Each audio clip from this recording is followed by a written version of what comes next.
Bismillahirrahmanirrahim. Assalamualaikum warahmatullahi wabarakatuh. Pada kesempatan kali ini kami akan mempresentasikan peramalan logistik yang ada di mata kuliah Rekayasa Sistem Logistik.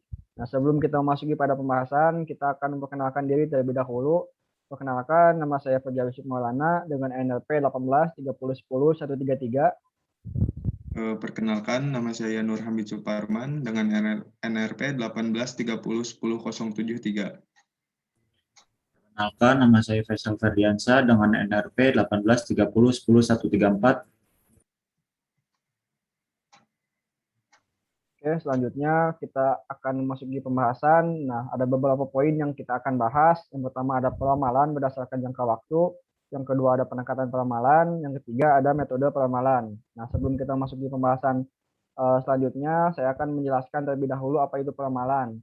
Nah, peramalan atau yang sering kita sebut forecasting adalah seni dan ilmu untuk memperkirakan kejadian di masa depan. Hal ini dapat dilakukan dengan melibatkan pengambilan data di masa lalu dan menempatkannya di masa yang akan datang atau di masa depan.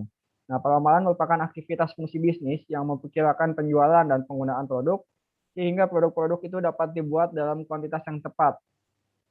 Itu merupakan penjelasan mengenai peramalan dan selanjutnya akan dibahas oleh Nur Hamid.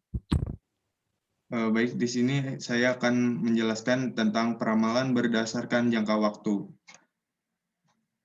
Di mana peramalan berdasarkan jangka waktu itu ada 3.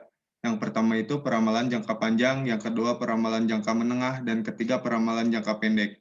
Di mana peramalan jangka panjang adalah di mana peramalan tersebut mencakup waktu lebih besar dari 18 bulan. Yang kedua, peramalan jangka menengah, di mana mencakup waktu antara 3 sampai 18 bulan. Pendekatan ini juga disebut juga dengan pendekatan kuantitatif. Yang ketiga itu peramalan jangka pendek, di mana jangka waktu kurang dari 3 bulan atau juga disebut dengan pendekatan kuantitatif. Yang selanjutnya itu adalah faktor lain.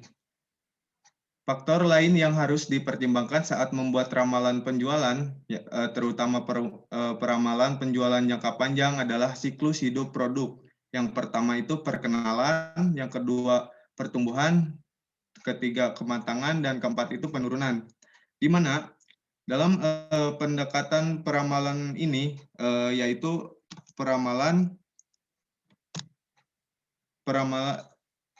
jenis peramalan organisasi pada umumnya menggunakan 3 tipe peramalan yang utama dalam perencanaan operasi di masa depan. Yang pertama itu peramalan ekonomi, yang kedua peramalan teknologi, yang ketiga peramalan permintaan. Yang selanjutnya akan dijelaskan oleh teman saya, Faisal.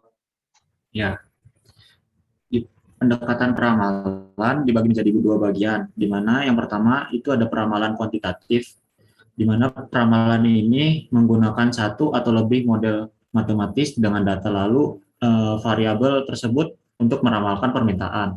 Nah, yang kedua itu ada peramalan kualitatif, di mana peramalan ini dapat menggabungkan antara faktor-faktor seperti intuisi, pengambilan keputusan, emosi, pengalaman pribadi. Nah, selanjutnya itu ada langkah-langkah untuk melakukan peramalan. Nah, yang pertama itu ada menentukan tujuan peramalan, pemilihan teori relevan, pengumpulan data, analisis data, estimasi dari model sementara.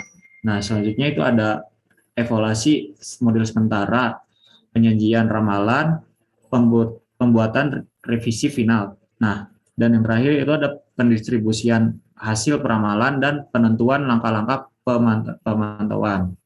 Ya, selanjutnya akan dijelaskan oleh Saudara Fajar. Yang terakhir ada metode peramalan. Nah, kegunaan dari metode peramalan ini adalah membantu dalam mengadakan peningkatan analisa terhadap data di masa lalu. Nah, jenis metode peramalan dibagi menjadi 2. Yang pertama ada metode kuantitatif, yang kedua ada metode kualitatif. Nah, di dalam metode kuantitatif dibagi-bagi juga menjadi beberapa metode. Yang pertama ada moving average, yang kedua ada exponential smoothing, yang ketiga ada trend projection. Nah, untuk metode kualitatif terbagi menjadi 4 metode lagi. Yang pertama ada jury dan dari opini eksekutif, yang kedua ada gabungan tenaga penjualan, yang ketiga ada metode DLP, yang keempat ada survei pasar. Nah, cukup sekian yang bisa kita sampaikan. Mohon maaf bila ada kekurangan. Kurang lebihnya mohon maaf. Dari Taufiq wal Hidayah. Wassalamualaikum warahmatullahi wabarakatuh.